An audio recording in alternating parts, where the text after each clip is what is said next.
petite semaine, si je ne me trompe pas, qu'on n'a pas fait de live, donc que ce soit sur Néo Bien-être, sur le Festival pour l'école de la vie. Il n'y avait pas de raison particulière, si ce n'est que peut-être lié au déconfinement, mais même pas, en fait, je réfléchis à haute voix. Non, il n'y avait pas trop de raisons. Si, je crois que j'avais pas forcément pris le temps de contacter des personnes pour leur proposer de faire un live. À mon avis, ça doit être ça. Donc, j'espère que vous allez bien, que tout se passe bien de votre côté, notamment au niveau de ce déconfinement national. Enfin, on n'est pas tous logés à la même enseigne, évidemment, mais donc nous, à Montpellier, on est classé en zone verte, donc ça se passe quand même plutôt bien. Alors, je voudrais juste savoir si vous m'entendez bien et si l'image est bonne avant que je fasse apparaître Johanna. Et donc, entre-temps, je vais vous rappeler quelques informations, dont notamment, je vous rappelle, le film C'est quoi le bonheur pour vous, qui est donc toujours en accès gratuit sur la chaîne YouTube. Donc vous allez sur YouTube, vous tapez C'est quoi le bonheur pour vous, le film, et vous y avez accès. Je suis d'ailleurs en cours de réflexion très intense pour vraiment le laisser ad vitam aeternam en accès gratuit sur YouTube.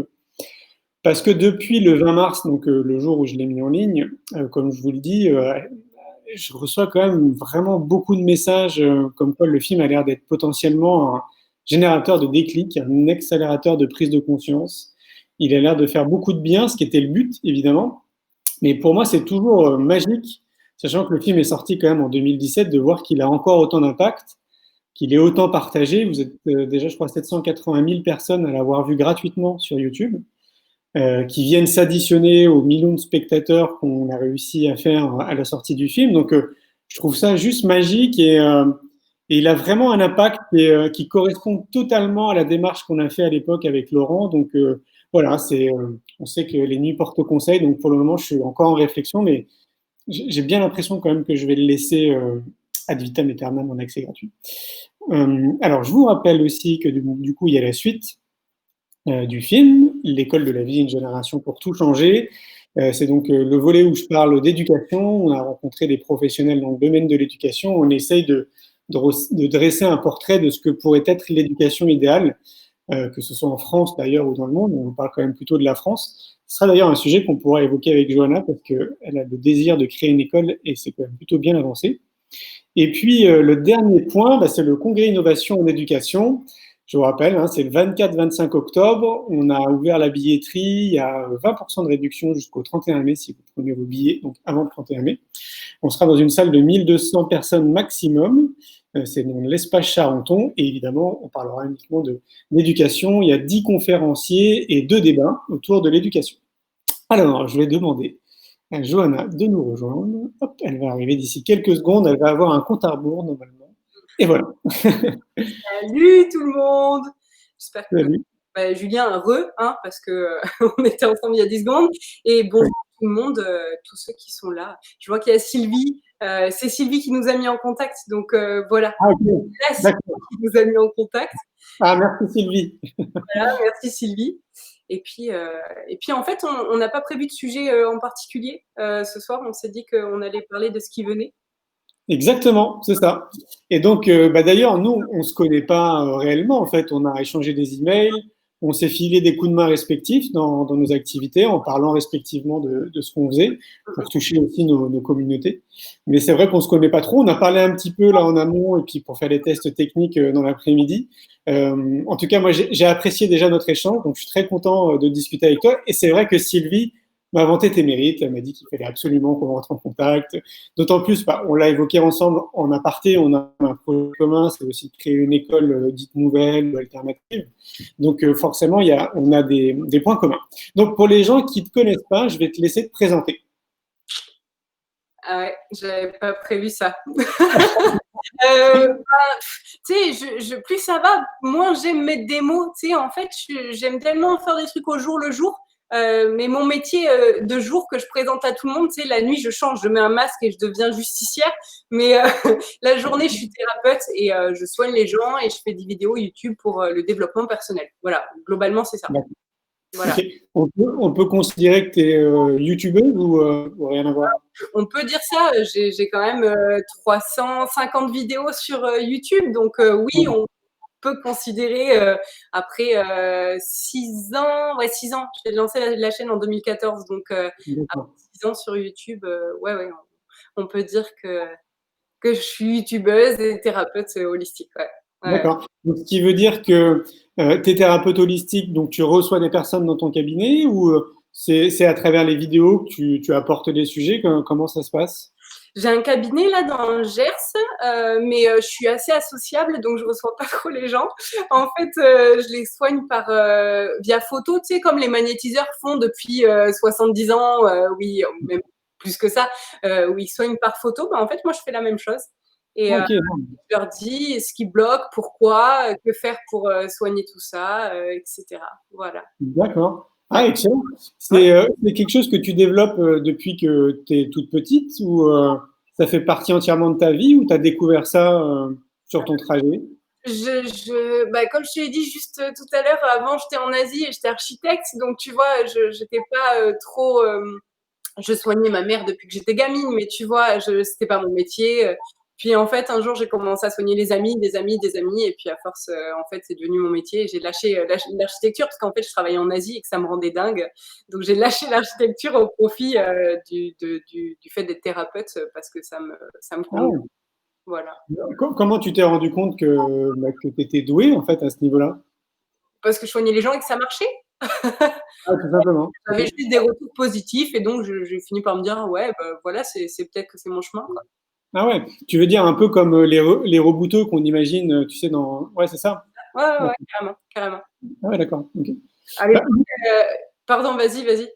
non, non, j'allais dire, en fait, je suis convaincu qu'on a tous là, des prédispositions, en fait, pour ça, quoi. On a tous des capacités, mais tu sais, c'est comme le dessin. Il y a des gens qui disent, «Ouais, tout le monde peut apprendre le dessin, on peut tous être doués en dessin». Je suis pas vraiment d'accord, tu vois? Je veux dire, il y a des gens, tu sais que s'ils bossent 40 ans dedans à raison de 10 heures par jour, oui, un jour, ils pourront arriver à faire un bonhomme proportionné. Mais il y en a d'autres qui ont des prédispositions, tu vois? Ben, c'est pareil, en fait, je pense dans le domaine du soin et comme dans n'importe quel domaine. Je pense qu'on a tous des prédispositions dans un domaine, des vocations, en fait, et que quand on se lance dans son chemin de vie, ce que certaines personnes appellent un chemin de vie, ça marche plutôt bien, en fait. Donc oui, je pense que tout le monde peut soigner parce qu'on a tous de l'énergie, mais je pense que tout le monde ne peut pas aller savoir chez la personne ce qu'il faut, pourquoi, comment, qu'est-ce qu'il faut travailler, de quelle manière, etc. Mais tout le monde peut utiliser son magnétisme. Ça, c'est Ouais, un c'est clair, c'est voilà. clair. Donc, ce qui veut dire que ça s'apprend. Euh, Je fais des stages, tu vois, pour former des gens, mais il faut avoir clairaudience et clairvoyance. Tu sais, c'est quand tu entends des choses et que tu vois des choses et que les gens te prennent pour fou. Voilà, c'est ça. Il faut avoir ça parce que si tu l'as pas, en fait, il y a plein d'infos que tu peux pas avoir et du coup, ça rend les choses quand même vachement plus compliquées. Donc Ah oui, d'accord. Ok. voilà. Ouais. Ah oui, alors, tu vois, moi, je pensais justement que, bah, en fait, mon postulat de départ, c'est de me dire qu'on est traversé par de l'énergie, tu sais, donc par, comme un champ magnétique. Et comme on est traversé par ce champ magnétique, je me dis qu'il y a des personnes qui ont cette prédisposition, en fait, comme tu dis, à l'utiliser, mais ça peut être à travers leurs mains, ça peut être aussi à travers leurs pieds, à travers plein d'accessoires, en fait, j'ai envie de dire, parce qu'on est traversé par ce courant. Et moi, en fait, je pensais que il y avait peut-être des techniques pour canaliser, en fait, tu vois, ce courant et l'utiliser comme on a envie de l'utiliser, quoi. Mais tu peux le faire, genre avec ta femme, tes gosses, tu as envie de les soigner, il suffit que tu poses tes mains sur eux en émettant l'intention de les soigner. Tu vas leur faire du bien parce que tu vas leur transmettre ton énergie. Donc obligatoirement, vu que tu leur transmets ton amour, ça va obligatoirement leur faire du bien. Mais après, pour cibler ton énergie, savoir ce que tu fais, quand, comment, c'est comme tout le monde en soi peut conduire une voiture. Mais t'es pas sûr d'arriver au bon endroit et tu sais pas trop comment, tu vois. Ouais. La même chose, tu vois, voilà. Ah ouais, d'accord. Ok. Et Voilà, donc, on peut considérer que forcément, il y a des bons magnétiseurs et des mauvais magnétiseurs, quoi. carrément. Ouais. Mais alors là, comment tu fais le tri, en fait, là-dedans, toi? Les avis, le bouche à oreille, pour moi, c'est le seul truc Mmh. c'est ça qui fait que maintenant, tu vois, en fait, je fais tous les 15 du mois, je dis, enfin, tous les 10 du mois, je dis le 15, c'est la prise de rendez-vous et c'est tout. Je fais plus de pub parce que je sais que c'est des personnes qui viennent de personnes, de personnes, de personnes et du coup, je pense que c'est la meilleure pub qu'on puisse avoir, c'est le bouche à oreille, de toute manière, dans n'importe Mmh. qui, hein. Ah ouais, c'est clair, ouais. Mais d'un autre côté, je suis en train de penser à l'époque, tu sais, justement, des rebouteux qui étaient dans les villages, parce que visiblement, il y avait toujours au moins un rebouteux dans un village, hein. Ouais. Et donc, c'était le même principe, hein, on y allait parce que c'était un peu le bouche-à-oreille. Tu vas aller voir Michel, tu vas voir, ça fonctionne bien, quoi. Et je sais pas ce que tu vois, toi, de ton côté, mais tu sais, moi, j'ai créé mon entreprise en 2003. Donc, tu sais, c'est une agence de communication qui est dédiée justement aux thérapeutes. Et j'ai vu l'évolution quand même en 17 ans. C'est-à-dire que à l'époque, moi, quand j'allais voir le monde de l'entreprise et que je leur parlais de bien-être, ils pensaient que j'étais une secte. Tu vois. Et maintenant, bon, bah, on parle de yoga, de méditation, bah, de magnétisme, tu vois, de médiumnie. Je trouve que ça s'est un peu démocratisé quand même, non? Qu'est-ce que tu en penses? Ouais, un peu. Si, t'as raison, un petit peu. Mais j'ai l'impression que tu vois, actuellement, c'est comme si je parle de la France, d'accord? On va pas parler d'autres pays parce que là, on est entre Français. En France, ça se scinde un peu en deux, la population. Il y a ceux qui se sont réveillés en se disant, tiens, je sens que je suis énergie, je sens qu'à l'intérieur de moi, il se passe des trucs et je peux pas nier que en fait, il y a des choses qui se passent à l'intérieur ou à l'extérieur. Et puis, il y a l'autre partie de la population très cartésienne qui a besoin de preuves. Je veux dire, c'est des gens qui allument le bouton on-off de leur interrupteur pour la lumière tous les jours. L'électricité, ils la voient pas, pourtant ils savent que ça existe. Eh ben, tu vois, ils vont pourtant douter de tout ce qui est énergie, alors qu'en fait, je veux dire, on sait que l'énergie, elle existe, on a la preuve, mais même de l'âme. Cet après-midi, j'étais en grande discussion avec des gens qui me disaient l'âme, ça n'existe pas. Et je leur dis, bah, allez voir les recherches sur Google. Enfin, il y a des recherches scientifiques qui ont prouvé que l'âme existait. Mais en fait, c'est des gens qui vont te dire oui, mais il y a si ça. En fait, je crois pas que on voit ce en quoi l'on croit. Enfin, si, c'est ça. Je crois pas qu'on croit ce que l'on voit, mais que l'on voit ce que l'on croit.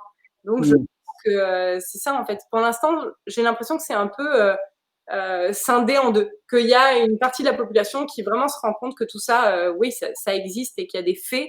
Et puis les autres qui ne veulent pas y croire. Et tu ne peux pas convaincre quelqu'un qui ne veut pas y croire. Donc, ça, voilà. Donc, il y a Ouais, les, voilà. Il y a ouais, les, c'est Mais d'ailleurs, tu sais que quand tu parles d'études scientifiques, je me rappelle d'un gars, mais je me rappelle pas de son prénom et de son nom, mais on pourrait le retrouver très facilement.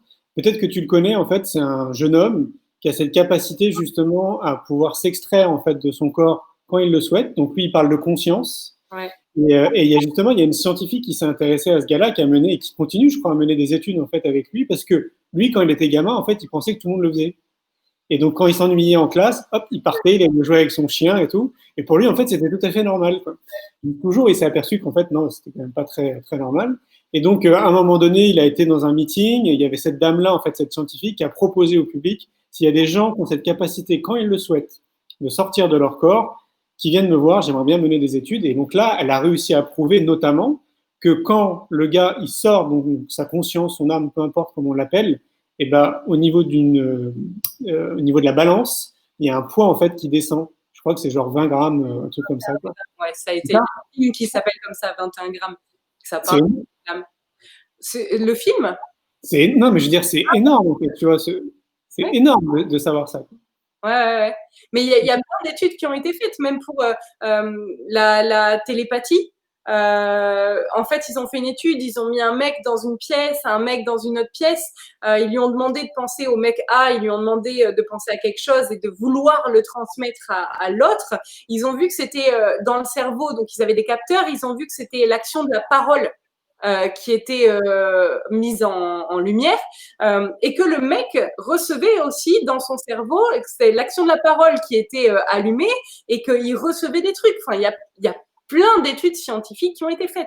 Mais le problème, c'est que les détracteurs, ils vont toujours te dire oui, mais l'étude a été faite que sur un mec. Donc, en fait, on ne peut pas prouver que ça existe. Tu vois, en fait, c'est toujours ça. Si tu as envie d'y croire, tu y crois. Et puis, si tu n'as pas envie, tu n'y crois pas. Tant que les gens sont heureux, en fait, peu Bien importe, sûr. on y croit, quoi. Ouais, c'est clair. Après, moi, je me dis, souvent, justement, pour les sceptiques, tu vois, il y a un phénomène qui nous concerne tous, c'est les pleines lunes et les nouvelles lunes. Carrément. Tu vois, on voit bien en fait que ça a un effet quand même quasiment sur tout le monde, en fait, sur tous les êtres vivants sur notre Terre. Donc, je pense que ça, c'est difficilement à remettre en question. Moi, Ouais, mais c'est un astre, enfin, c'est un satellite. Tu vois, on parle ouais, d'énergie propre. Enfin, tu vois, la différence, c'est quand même un truc, je veux dire, l'astrologie et tous ces trucs-là, ça date d'il y a tellement longtemps que c'est accepté. alors que d'autres trucs, tu vois, là, on est en train d'organiser un truc avec Mathieu parce que j'ai fait une canalisation. Pour ceux qui savent pas ce que c'est, la canalisation, c'est quand tu reçois des messages de personnes décédées. J'ai fait une canalisation il y a quelques jours de ses grands-parents et de ses arrière-arrière-arrière-grands-parents. Et puis on s'est dit, tiens, pour montrer aux gens que ça existe, en fait, je vais faire une sorte de conférence, tu vois, où je vais prendre des photos des gens que les gens vont m'apporter. Je vais prendre la photo en main avec le prénom et je vais leur dire, voilà, j'ai ça qui vient comme info. Et tu peux pas mentir, je veux dire, c'est des gens que je connais pas. Je connais pas la personne qui est sur la photo. Enfin, tu vois, je peux pas inventer des trucs. On s'est dit qu'on allait faire ça et que c'était une méga bonne idée pour que les gens se disent, non, attends, je veux dire, j'ai jamais rencontré cette personne, elle peut pas savoir des trucs sur moi. Et on s'est dit que c'était une bonne idée pour éveiller les gens à autre chose, quoi, à ce qu'ils se disent, ouais, il y a peut-être autre chose qui existe en fait. Ouais, c'est clair. Et Ouais. puis, je trouve qu'il y a quand même suffisamment maintenant j'allais dire, de professionnels qui sont quand même reconnus dans leur activité, enfin, en tout cas pour ceux qui s'y intéressent. Je parle de personnes sérieuses, hein, Ouais. qui, de par leur métier, justement, ont réussi à faire valider beaucoup de choses, quoi. Un peu comme Mathieu Ricard qui a réussi à faire valider la méditation, tu vois, quelque part. Ouais, carrément, carrément. Donc, c'est vrai que pour les gens qui seraient en questionnement, maintenant, je trouve qu'on a quand même suffisamment d'informations pour quelqu'un qui est curieux, tu vois, d'aller chercher les infos pour remettre peut-être un tout petit peu en question son regard, en fait, sur tout ça, quoi. Ouais, c'est vrai, carrément. Ouais. Il y a un médecin du sommeil à Bordeaux, là, avec qui j'ai parlé, parce que j'ai une de ses étudiantes qui est médecin aussi en stage. Et on s'est dit qu'on voulait faire des trucs scientifiques, tu vois, pour vraiment pousser les trucs. Du coup, on attendait la fin du confinement. Il faut qu'on se recontacte là pour que j'aille dormir là-bas, parce que je fais des rêves prémonitoires en permanence. Ok. Du coup, qu'on mette des capteurs et que je dorme là-bas pour voir ce qui se passe, quelle est la zone qui est activée et tout. Et pareil, ça va être prouvé scientifiquement, donc c'est méga bien, quoi. C'est des C'est avancées. trop bien. C'est clair. J'imagine que tu connais l'INRES. Oui. Ouais, parce que je trouve que c'est quand même chouette les démarches qu'ils font autour de ce qu'ils appellent eux tous les phénomènes dits un peu extraordinaires. Je trouve qu'il y a une démarche quand même qui est plutôt cohérente et Ouais, journalistique plutôt bien, quoi. Et je sais qu'ils ont mené plein d'études, ils ont fait justement des trucs comme ça parce qu'ils ont créé une chaîne de télévision, je crois, il n'y a pas très longtemps sur Internet. Et ok. ils allaient justement, genre dans des lieux, par exemple, type maison hantée, juste pour vérifier avec des médiums, tu vois, s'il se passait vraiment des choses dans cette maison, quoi. Ok. Et donc, je les ai pas vus, hein. J'ai vu en fait qu'il parlait de ça, mais je sais que moi j'ai rencontré Stéphane Alix à l'époque et je trouvais que c'était vraiment quelqu'un de bien, de posé, d'ancré, avec une vraie démarche journalistique et ouais, j'aime bien ce qu'il fait, quoi. Ok. Mais Donc, tu les j'irai voir le truc des maisons hantées avec les médiums, là, ça m'intéresse. carrément, Ouais, carrément. ouais. Mais tu sais, je pense que je suis d'accord avec toi sur l'idée qu'il y a peut-être 50% de la population qui a absolument pas envie de t'entendre parler de ça, en fait, et puis qui va te juger très rapidement. Mais je pense que pour faire un pont aussi avec ce qui nous anime, je pense que c'est lié à notre éducation. C'est-à-dire qu'à mon avis, tu vois, ces gens-là ont sûrement grandi dans un univers où tout ça, ben, peut-être qu'on n'en parlait jamais, ou peut-être que si on en parlait, tu vois, on pointait du doigt comme des gens un peu bizarres, ou tout simplement parce que dans notre parcours scolaire, il n'y a pas un seul moment, en fait, où on nous sensibilise à ça, en fait. Tu Je vois ce sais que pas je veux dire? si c'est lié qu'à ça, tu vois, moi j'ai grandi, mon père il est militaire, ma mère elle avait, enfin elle parlait pas de tout ça, le jour où je lui ai offert des pierres, elle les a jetées, enfin tu vois, on est, D'accord. enfin j'étais pas dans une famille qui acceptait tout ça et pourtant, tu vois, je pense que quand c'est ton chemin, en fait, tu peux pas y échapper et tu finis par te réveiller en fait, je on va pas partir dans les âmes et tout parce qu'on est là dans 3 heures et demie. Mais je pense que si, entre guillemets, ton âme, elle a choisi que tu devais te réveiller en fonction du chemin de vie que tu dois faire et ce que tu dois faire, bah, ton âme, elle se réveillera ou pas. Tu sais, il y a plein de gens qui parlent de la calcification de la glande pinéale, donc le truc qui t'empêche d'avoir clairaudience et clairvoyance. Franchement, je me suis toute ma vie brossé les dents avec du fluor et pourtant ma glande pinéale, elle n'est pas calcifiée. Donc, tu vois, en fait, je pense vraiment que si tu dois voir, entendre et te réveiller, en fait, peu importe ce que tu feras, ça se fera, en fait. Il n'y a pas de... Oui, Voilà. oui, c'est clair. Alors moi, je suis complètement d'accord avec ça, c'est évident, mais c'est ce que tu dis, c'est ton chemin de vie, en fait. Ça, c'est une évidence. Mais je trouverais ça quand même intéressant dans le cursus scolaire, en fait, tu vois, à un moment donné, qu'on nous sensibilise, tu vois. Je sais pas, ne serait-ce que, tu sais, je trouve que la naturo... Pardon? La méditation, déjà.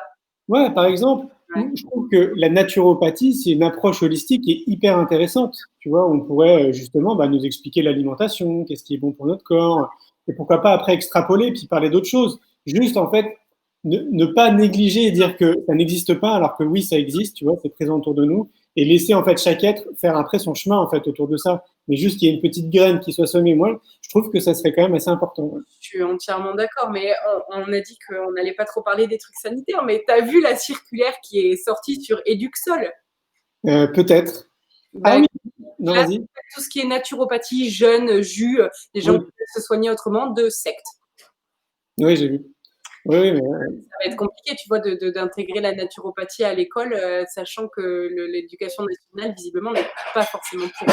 Mais bon, on va pas ouais. partir là-dedans maintenant. Ça Ouais. serait. Oui, c'est clair. C'est un autre sujet qu'on pourrait évoquer, c'est sûr. On aurait beaucoup de choses à dire. En fait, moi, ce que je vois de mon prisme, c'est une fois de plus, c'est plutôt ce côté optimiste et positif de ce que je vis dans le festival et de ce que je vis aussi au congrès, c'est que oui, c'est clair. En fait, il y a des circulaires qui vont dans ce sens-là, et il n'y a pas que ça. Tu vois, il y a évidemment, il y a plein de choses qui sont quand même de notre prisme, en tout cas, très négatifs.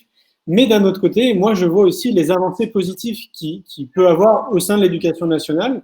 Et puis tous ces enseignants, en fait, on va dire 50% des enseignants qui se donnent à fond, qui vont chercher des outils à l'extérieur pour essayer de mener des expériences en fait dans leur classe et voir ce qui fonctionne et ce qui fonctionne pas quoi.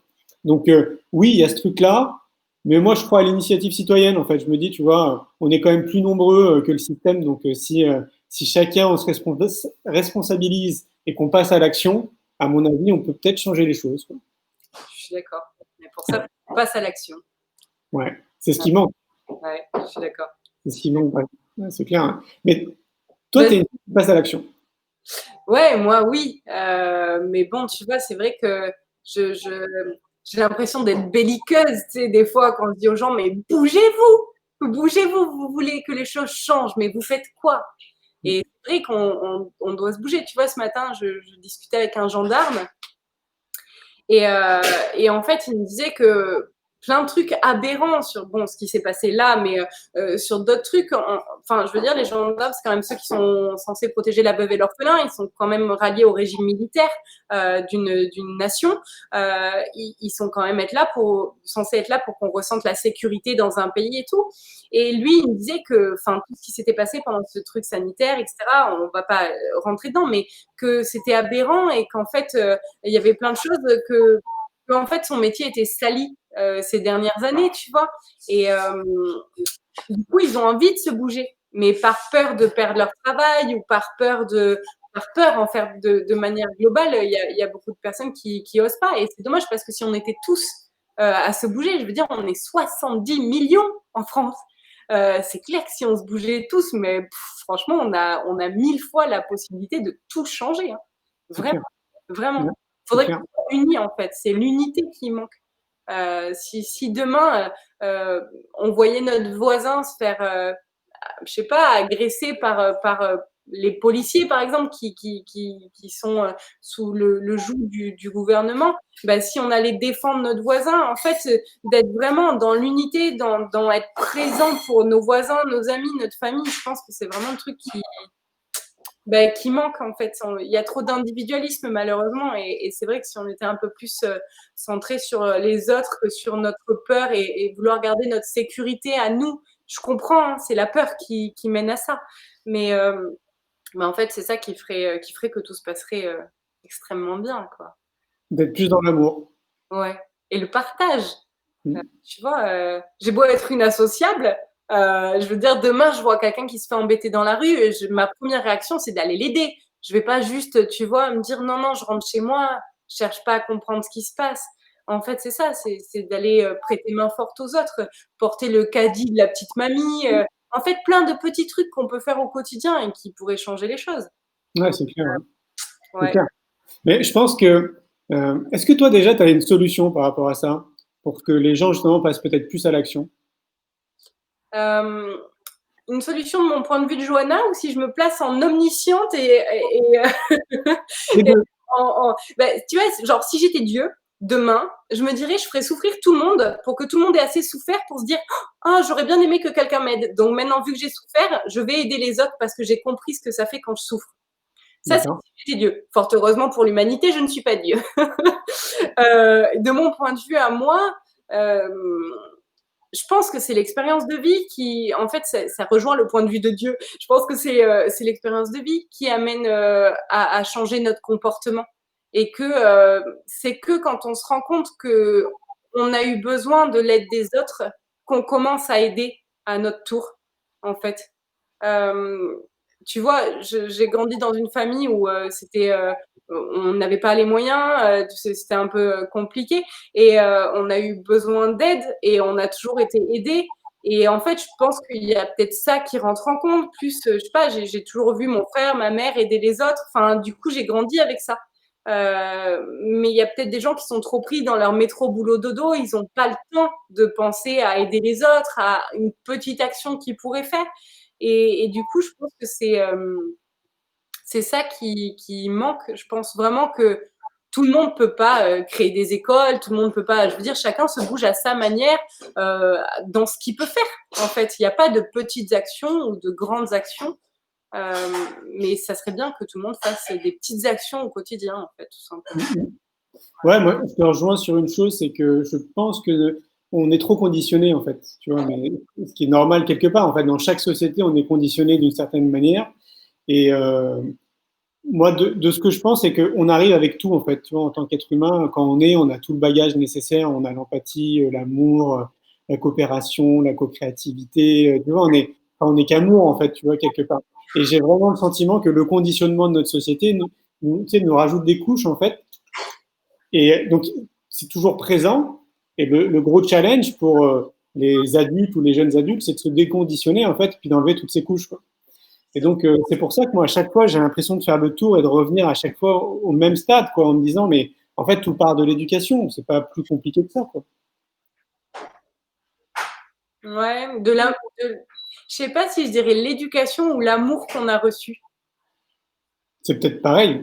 Bah, l'éducation, de mon point de vue, d'accord, c'est un cadre dans lequel on t'apprend des choses.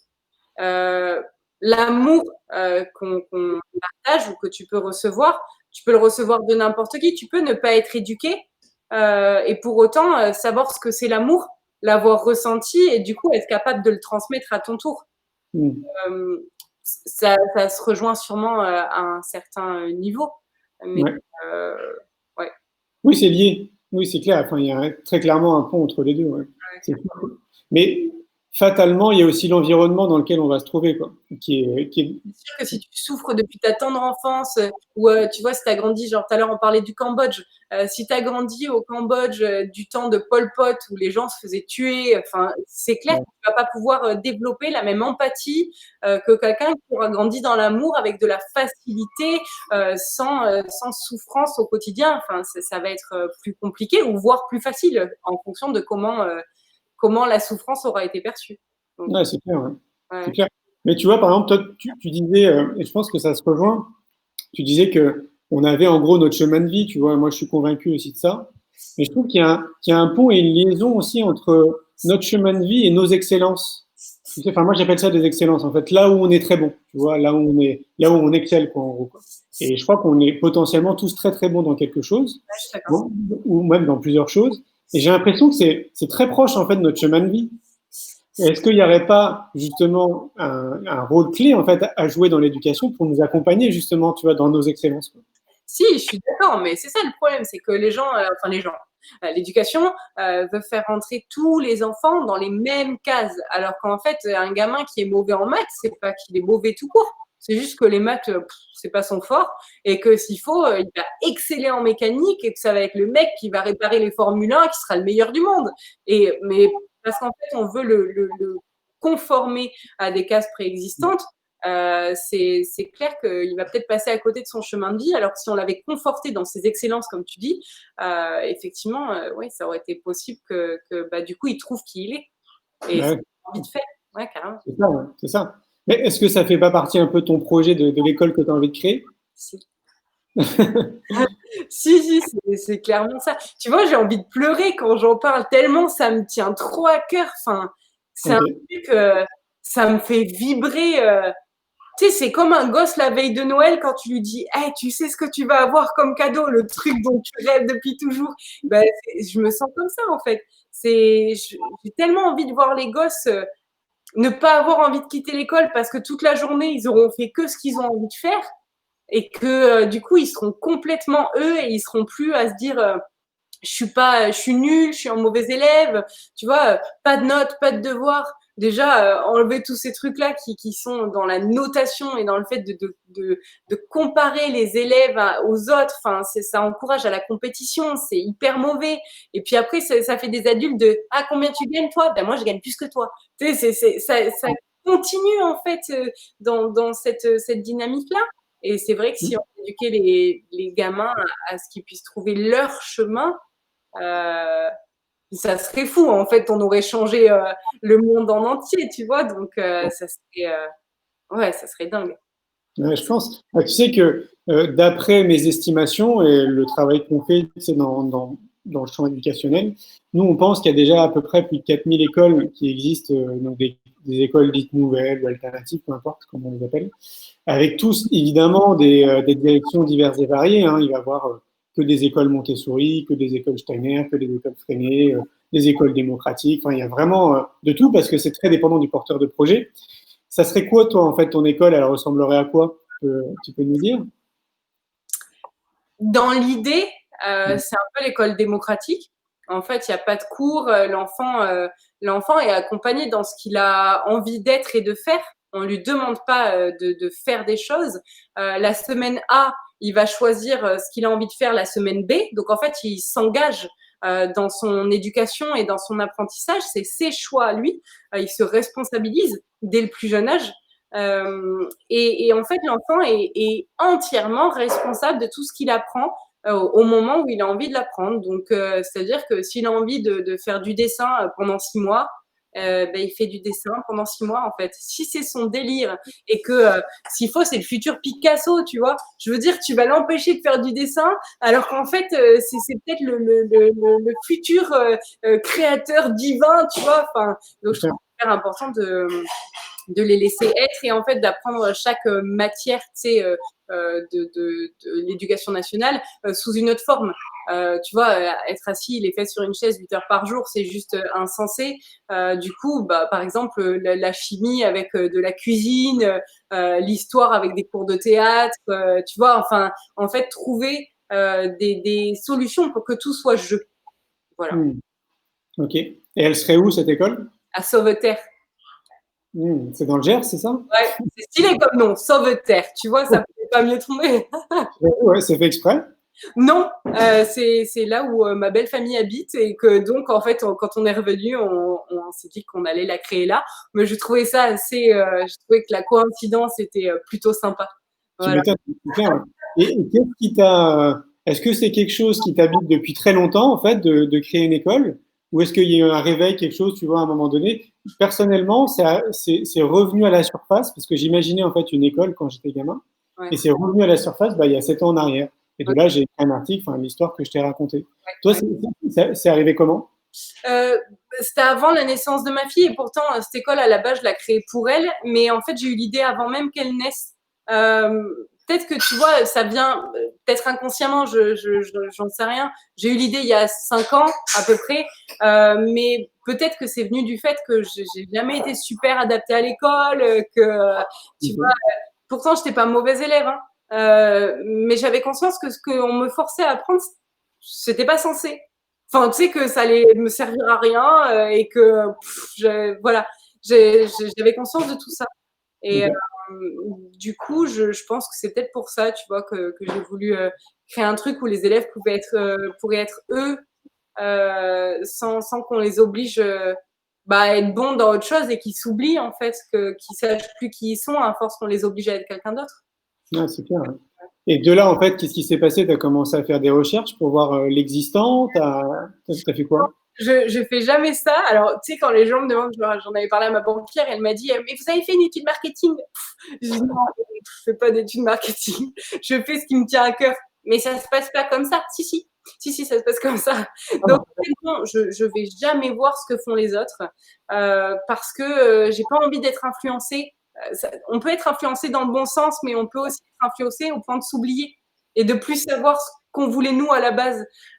Du coup, je vais pas voir ce que font les autres. Je m'y suis mis juste après l'accouchement, donc en octobre-novembre dernier. J'ai commencé à faire des recherches sur où, comment, ce qu'il fallait demander comme permis de construire, faire le CU, étudier pour le terrain. Là, on a grave pris de retard avec le confinement, tu vois. On a aussi regardé si c'était possible de faire du photovoltaïque sur des ERP. ERP, pour ceux qui connaissent pas, c'est établissement recevant du public. On n'a pas le droit, sinon c'est ce que j'aurais fait, parce qu'en fait, je veux une école complètement autonome. Je veux pas qu'on puisse être dépendant de qui que ce soit et que si un jour il y a la fin du monde, on puisse persister.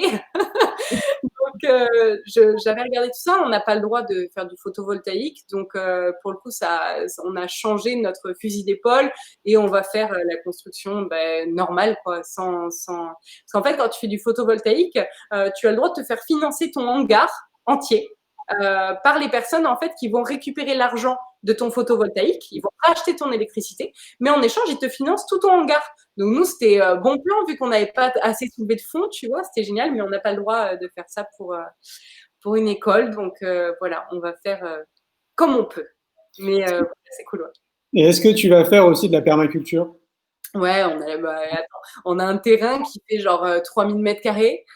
Donc, on va faire, on compte bien avoir des chèvres, des lapins, des poules. Tu vois, on en a déjà là chez moi, à la maison. Donc, c'est clair qu'on va on va en avoir dans l'école parce que, en fait, le but de l'école pour moi, c'est d'apprendre aux enfants, de les aider à découvrir la vie. Tu vois? Et la vie, pour moi, c'est pas juste être encadré dans 4 murs et puis apprendre ce que Charlemagne a fait, tu vois? Parce que clairement, Charlemagne, il va pas nous apprendre la vie, quoi. Enfin, ça dépend comment on le perçoit. Donc oui, la vie dans le terrain et dans l'école. Donc permaculture, apprendre à traire les chèvres et puis boire le lait des chèvres, tu vois? Enfin, l'idée, c'est vraiment que les gosses apprennent la vie et la nature, quoi. Voilà. Ah oui, bah, tu prêches un convaincu. Moi, mon projet s'appelle l'école de la vie, donc forcément. Ouais, dans l'idée, c'est la même. Voilà. On est à 100%, c'est clair. Est-ce que tu t'es rapproché quand même par curiosité de d'autres écoles pour Ouais, je suis allée voir, j'ai écrit à l'école démocratique, ils ont été méga sympas. Okay. Ils m'ont pas mal renseigné sur certains trucs. Et après, non, je me suis pas rapprochée, je me suis rapprochée de toi. On a un peu discuté. Et sinon, non, j'ai pas contacté d'autres écoles parce que ça me parlait pas plus que ça. Mon idée de l'école se rapprochait plus de l'école démocratique et de ton école à toi. Okay. Je me suis rapprochée des personnes avec qui on était en accord au niveau de la vision des choses, de l'éducation, tu vois. Ouais, je vois. Et tu sais même pas en fait s'il y a des écoles là où tu te trouves? Est-ce qu'il y en a peut-être d'autres? Non, il y en a pas. À Sauveterre, il y en a qu'une, c'est pour les anglo-saxons, donc rien à voir avec une école, tu vois, libre. Ouais. Et puis dans l'entourage, il devait y en avoir une pas très très loin d'ici. Finalement, le projet a avorté. Okay. Ça s'est pas fait. Du coup, il y en a pas aux alentours. Attends, j'ai vu qu'il y avait une question. C'est qu'il Oui. faudrait peut-être combattre dans l'école publique. Je suis pas sûre de comprendre ce qu'on est censé combattre. Alors ouais, combattre, moi, je pense savoir ce qu'elle veut dire, Sandy. En fait, combattre, je pense que c'est pas la bonne idée, Sandy. À mon avis, il faut plutôt s'adapter au système plutôt que de lutter contre un système. Et pour aller dans ce que tu dis, moi, ce que je pense, c'est que les écoles nouvelles, les écoles alternatives, c'est absolument pas la solution. J'imagine que vous le sous-entendez, que ce soit pour moi, peut-être que je me trompe pour toi, hein, Johanna, mais c'est plus un projet de vie en fait pour nous que de révolutionner en fait l'éducation, quoi. C'est pas du tout ça l'objectif. Et là où ça doit changer, c'est vraiment au sein de l'éducation nationale. Donc la solution, c'est pas de créer des écoles, loin de là. Par contre, mettez de l'énergie et de l'action pour essayer de faire avancer les choses au sein de l'éducation nationale. Ça me semble beaucoup plus cohérent parce que c'est l'école gratuite et que c'est ouvert à tout le monde. Mais après, à terme, tu vois, je pense qu'à force que des gens comme nous ou pas comme nous créent ce genre d'école et qu'il y ait peut-être des taux de réussite parce qu'en fait, on marchande tôt au niveau du gouvernement, etc. Il faut des preuves. Plus il va y avoir de preuves que ces écoles amènent à des gens qui sont heureux, qui gagnent bien leur vie, parce que l'argent a une place importante actuellement, qui sont productifs, qui sont inclus et qui ont une place importante dans la société, plus je pense qu'ils vont peut-être s'intéresser à ces écoles en se disant, en fait, il y a peut-être moyen, je veux dire, c'est peut-être pas un truc sectaire, et il y a peut-être moyen de s'y intéresser pour amener des facettes de cette éducation-là dans l'éducation nationale. Mais je pense que il faut pas oublier que les ostéos ont commencé à rentrer il y a 5-6 ans, alors que ça fait 40 ans que ça existe. Donc, je veux dire, on a de belles années devant nous avant que les écoles comme les nôtres soient acceptées et passent comme point majeur de l'éducation des enfants, quoi. Voilà. Oui, c'est clair. Alors après, je le dis, ils sont au courant, hein, parce qu'ils viennent au Festival pour l'école de la vie, ils viennent aussi au Congrès Innovation et Éducation. Nous-mêmes, on est quand même aussi en contact avec eux. Dernièrement, il y a même l'UNESCO qui nous a contactés et qui a envie d'être partenaire en fait de nos événements. Donc, ouais, c'est génial. Donc, ils sont vraiment au courant. D'ailleurs, j'ai appris par l'intermédiaire d'autres personnes qu'en fait, on nous laissait faire parce qu'ils estimaient que c'était vraiment important, qui est justement cet échange, tu vois, je parle du festival et du congrès, qui est cet échange en fait à l'extérieur, parce que ça nourrit en fait des réflexions qu'ils n'ont pas eux forcément en interne. Eux, ils pourraient pas se permettre d'organiser des événements comme nous on fait, quoi. C'est avec la même dimension, la même éthique, les mêmes valeurs. Enfin, tu vois, ça serait très différent, quoi. Donc ils sont très bien au courant. Et une fois de plus, ça quand même, ça évolue aussi au sein de l'éducation nationale. Donc ce qu'il y a, c'est que voilà, comme tu dis, ça a mis 40 ans pour les ostéos, bah, peut-être que ça mettra peut-être autant de temps aussi pour l'éducation, c'est possible. Mais ça ne veut pas dire qu'il faut lâcher les bras. Moi, je pense que tu vois, bah, tant mieux si à un moment donné, il y a un porteur de projet qui nous écoute et qui a envie de créer une école, mais vas-y, fonce, quoi, parce que probablement, en fait, c'est ton chemin de vie, il faut le faire. Mais il faut pas, à mon sens, il faut avancer dans les deux directions, en fait. Tu vois, c'est vraiment ne pas être unidirectionnel et se dire que la solution, c'est de créer des écoles alternatives. Et inversement, la solution, c'est de tout changer au sein de l'éducation nationale. Je pense qu'il faut vraiment essayer de trouver une espèce d'équilibre entre les deux. Un mariage, en fait, ce qu'on essaye de faire, nous, depuis quelques années, quoi. Mais en fait, tu vois, ce que j'aimerais dans mon monde idéal, moi, c'est que tout le monde accepte tout le monde. C'est-à-dire que, je veux dire, des parents ont envie d'envoyer leurs enfants dans des écoles comme les nôtres, bah, ils le font et ça pose pas de problème. Et qu'on ait des subventions, parce qu'en fait, nos écoles sont payantes parce qu'on n'a pas de subventions. En fait, il faudrait que tout le monde soit libre de faire ce qu'il veut, quand il veut, et c'est pas du tout le cas. Et c'est ça que je trouve dommage, en fait, c'est que les personnes qui veulent envoyer leurs enfants dans des écoles différentes comme les nôtres, en fait, elles n'ont pas vraiment le choix. Soit tu as de l'argent, soit tu peux pas envoyer ton enfant dans ce genre d'école. Et tu vois, j'ai fait mes calculs. Franchement, à la base, je voulais que ce soit accessible à tout le monde, même aux personnes qui étaient vraiment sans revenus. Mais sauf que si j'ai aucune subvention, je peux pas. Parce que je peux pas faire tourner l'école, j'ai pas les moyens pour l'électricité, pour tout. Donc en fait, il faudrait que le gouvernement il soit assez ouvert pour ne pas juste accepter qu'on crée ce genre d'école, mais nous aider à les créer et accepter que des personnes puissent vouloir aller dans des choses différentes que dans l'éducation nationale, en fait. Tout comme Ouais. le vaccin, tout comme plein de trucs. En fait, on devrait être libre de choisir euh, ce que l'on a envie d'être, de faire pour nous, pour nos enfants, et qu'on ne soit pas handicapé euh, par les choix de personnes qui estiment que tel chemin est mieux que tel chemin, en fait. Ouais, ouais, je suis d'accord avec toi. Le libre choix. Ouais, Ouais, c'est ça. c'est C'est ça. clair. Ouais. Que ce soit même d'ailleurs aussi pour les enseignants, qu'ils aient cette possibilité de choisir, de dire, bah là, moi, cette année, j'ai envie de faire, je sais pas, du Montessori, par exemple. Puis non, au final, je vais rester dans les clous et faire le système de l'éducation nationale, mais qu'il y ait un choix. Ouais. Moi, je trouve ça intéressant, cette idée de choix. Ouais. Ouais, Peut-être qu'on y viendra. Hein. écoute, hein, je croise les doigts. Et tu veux qu'on réponde aux questions? Parce que depuis tout à l'heure, j'ai vu qu'il y en avait eu Oui. quelques-unes et on n'a pas vraiment. Alors, je peux regarder le fil. Ouais, regarde, parce que moi, je peux pas bouger le film, mais depuis le début, je sais pas. Il y a Sylvie qui nous dit, je pourrais venir enseigner la communication animale. Ouais. Tu peux, Sylvie, c'est possible. Mhm. Je regarde s'il y a d'autres questions. Oui, c'est vrai, Montessori et Freinet existent depuis 20 ans, ils ouvrent la voie. Mais c'est différent. Montessori et Freinet, même s'ils enseignent différemment, ils enseignent quand même le programme de l'éducation nationale. Freinet, peut-être pas. Tu es au courant? Il y a une partie, en tout cas, qui est mise en place. Du programme. Alors que pour ma part, je sais pas toi pour ton école exactement, mais pour ma part, moi, je suis pas du tout le programme de l'éducation nationale. Donc, ils ouvrent pas la voie, ils ouvrent la voie pour une dynamique déjà différente de l'éducation nationale et c'est très bien. Et c'est pas encore l'ouverture de la voie pour nos écoles à nous où on laisse l'enfant être ce qu'il a envie d'être en fait. C'est pas encore ça quoi.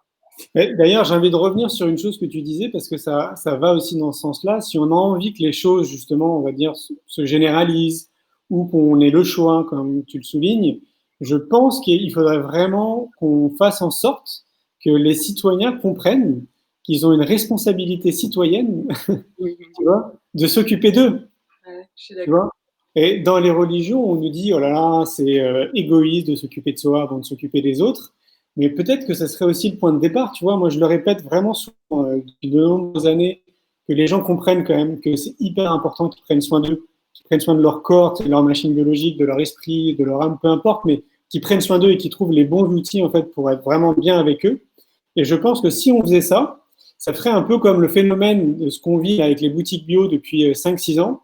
Et ben, il y a peut-être 6 ans en arrière, il n'y avait pas autant de boutiques bio qu'il y a maintenant dans toutes les villes. Et pourquoi il y en a? C'est parce que nous, en fait, en tant que consommateurs, on le demande. Donc la société, elle s'adapte, elle se dit, tiens, il y a un marché, je vais gagner de l'argent, les gens ont envie de consommer bio, on va leur donner du bio. Donc c'est exactement le même principe pour l'éducation, pour le développement personnel et tout, etc. Donc, et pour en arriver à ce stade-là, pour que les gens conscientisent et aillent dans ce chemin-là, eh ben moi je pense qu'il faut vraiment s'occuper de soi, quoi. Il faut qu'on soit bien avec nous-mêmes, quoi. Mais on n'en est pas quand même. Tu sais, un jour, en rigolant, il y a quelqu'un qui m'a dit non, mais Johanna, tes soins, il faudrait qu'ils soient remboursés par la Sécu. Ça m'avait grave fait rire. Et on n'en est pas là. Tu vois, je me dis, pourtant, toutes les médecines alternatives, c'est quand même, je veux dire, plus ça va, plus ça prend d'espace. Le gouvernement doit bien se rendre compte que plus ça va, plus il y a de gens qui sont pour les médecines alternatives. Et pourtant, pour l'instant, on est plus contre, ils sont plus contre la lutte, contre notre existence que contre le fait de se dire bon bah le citoyen français demande ça, on va accompagner cette demande-là. Peut-être que ça va se faire un jour et je l'espère. Mais pour l'instant, je pense qu'il va falloir, comme tu le dis, que le citoyen, on va le mettre de manière globale parce que c'est même pas que les Français, je pense que c'est mondial.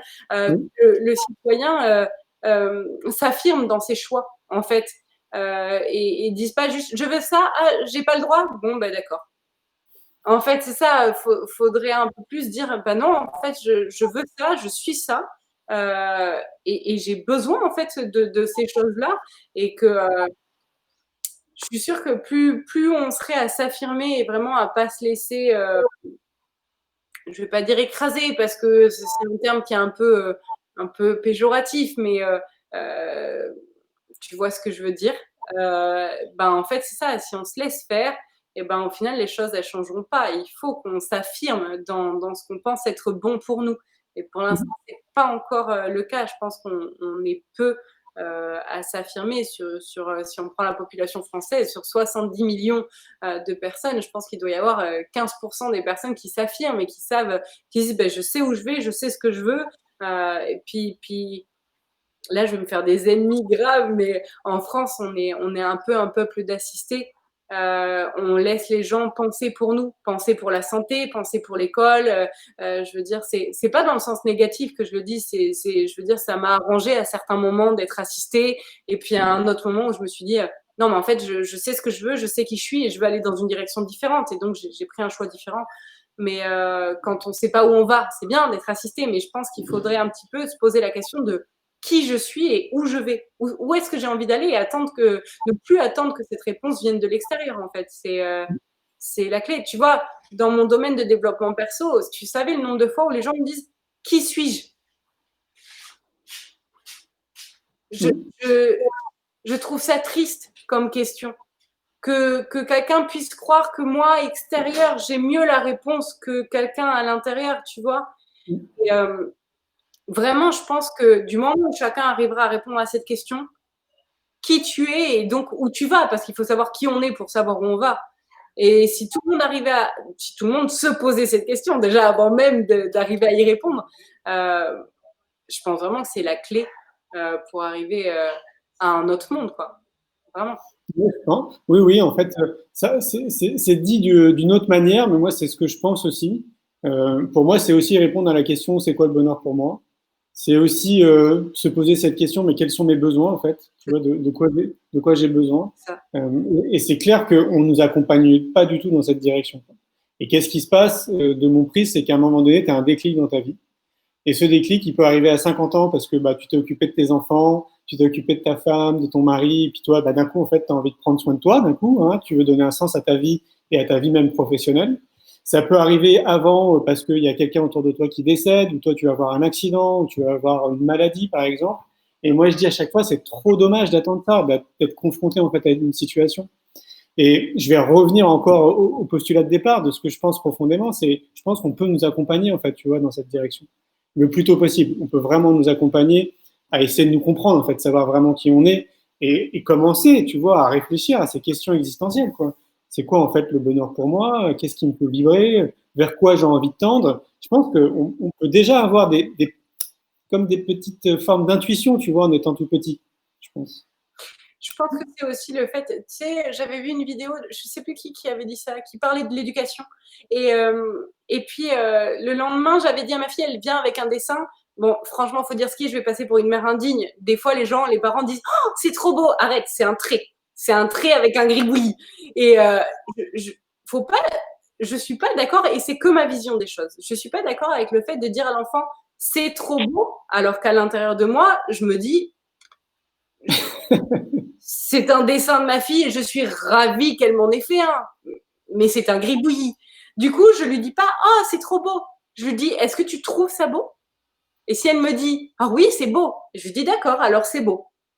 Tu vois, en fait, je trouve que le fait d'aller demander dès le plus jeune âge à quelqu'un d'extérieur, qu'est-ce que c'est le beau? Qu'est-ce que c'est le gentil? Qu'est-ce que c'est ça amène aux questions adultes de je suis qui?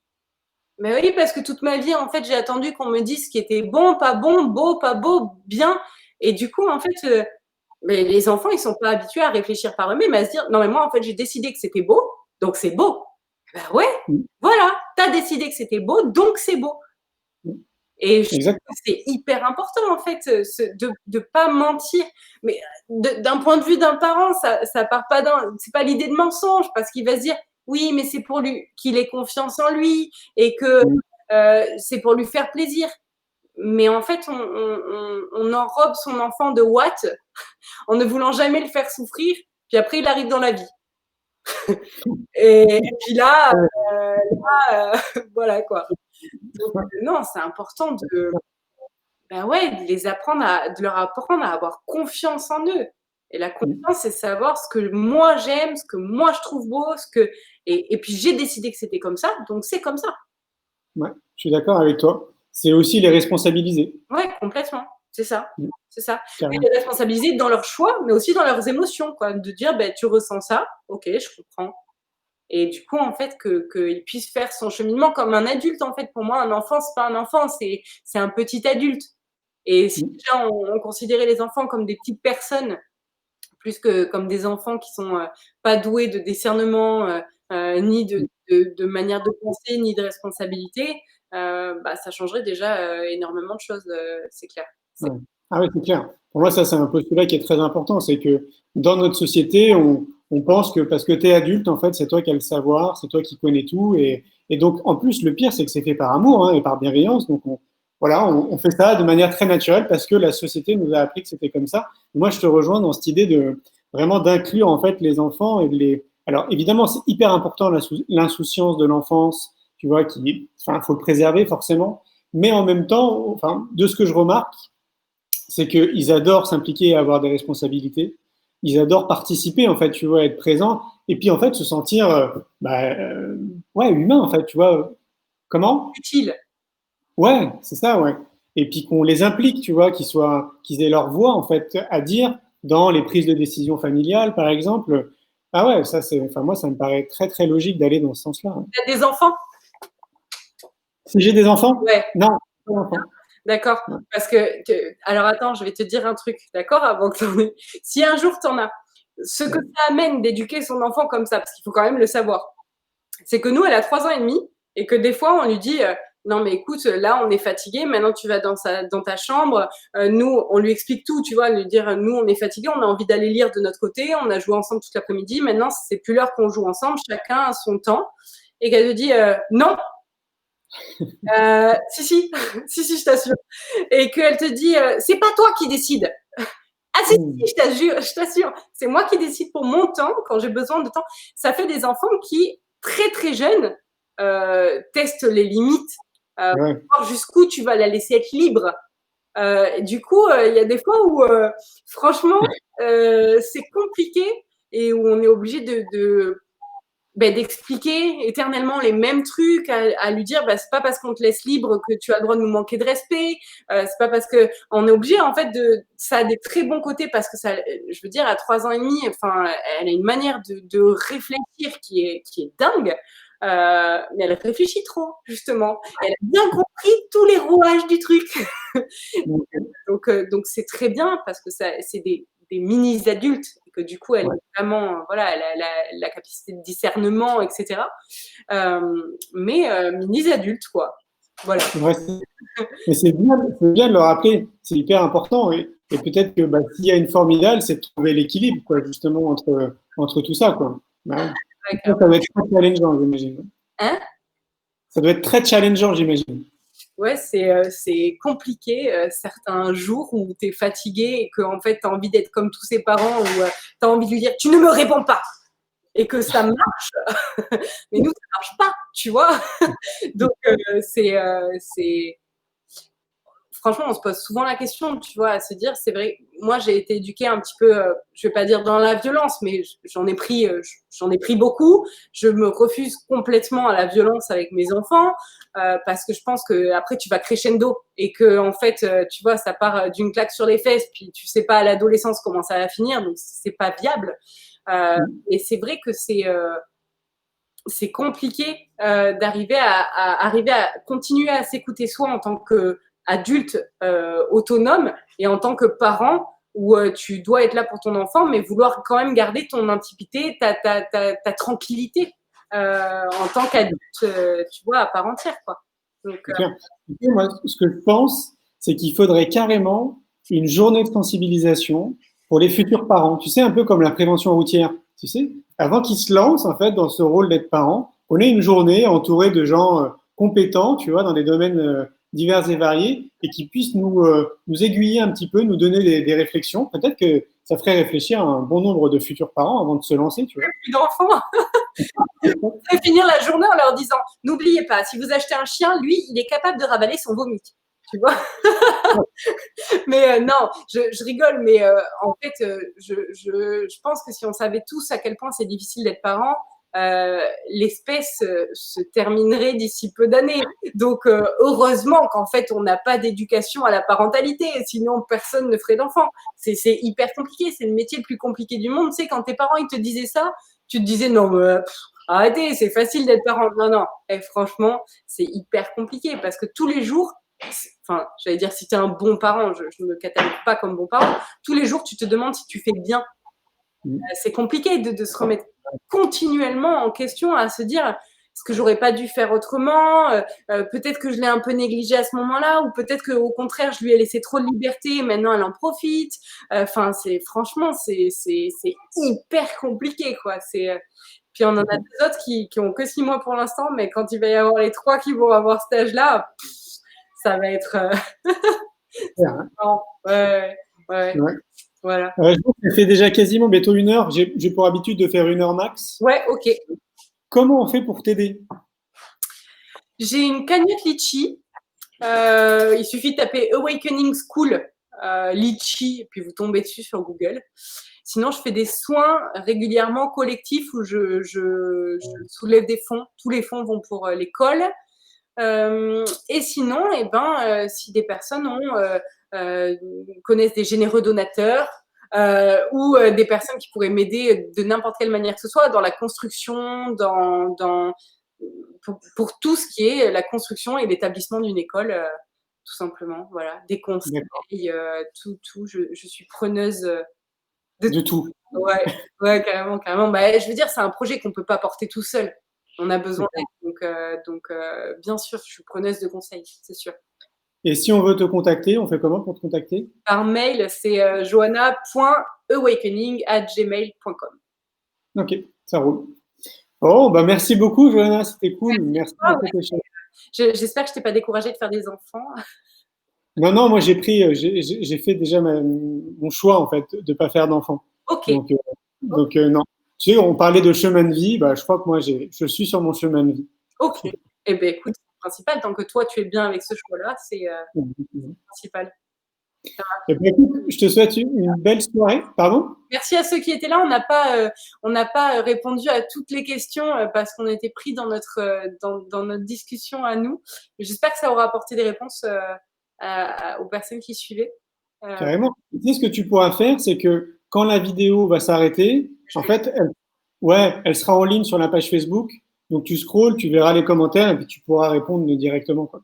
Ouais, carrément. Moi, je fais pareil aussi. D'accord. Merci de nous avoir suivis, les amis. Merci, Johanna. Avec plaisir. Merci à toi. À très bientôt. À bientôt. Bye bye.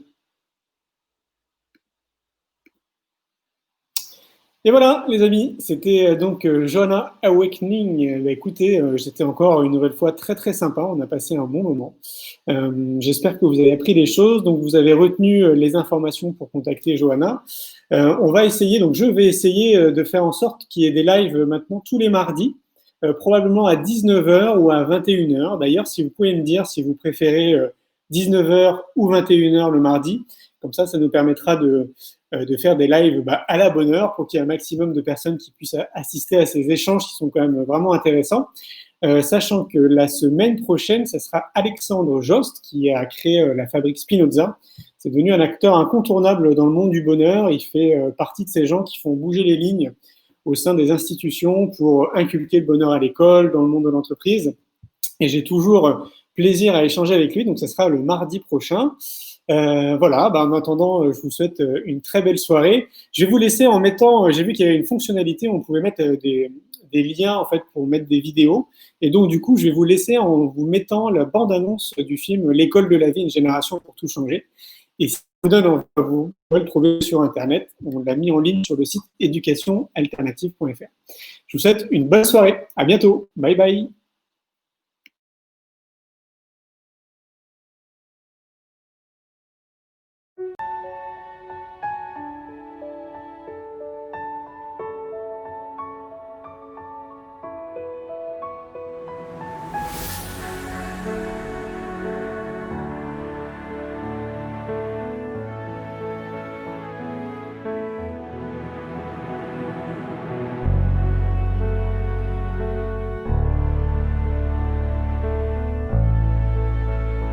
On a trop longtemps fait l'erreur d'avoir une seule méthode pédagogique. Et l'école ne peut avoir de sens que si elle est dans la vie et si elle est connectée à la vie. Il n'y a pas d'éducation sans amour. Il n'y a pas... Comment on peut enseigner à un enfant si on n'a pas le cœur ouvert? Le métier celui qui dure le plus longtemps dans notre vie, c'est être parent. Je savais que j'allais devenir maman, mais je ne savais pas comment répondre aux besoins de l'enfant. Parce que parent, ça ne s'apprend pas, quoi. Il n'y a pas véritablement d'école des parents. C'est ça, c'est un bouleversement global de vie. La connaissance vient de l'expérience, tout le reste n'est que de l'information.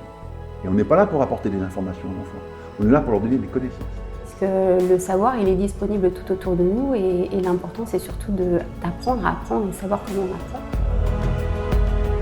Moi, ce que je voudrais, c'est que tout ce qui est bien dans les écoles alternatives soit dans toutes les écoles. L'éducation, c'est l'éducation et la formation des 5 sens. Si je sens, alors je suis vivant. Si je ressens les choses. Si je suis proche de mon cœur. Et l'école de la vie, ouais, je pense que en fait, c'est ce qu'il faudrait pour l'éducation du XXIe siècle.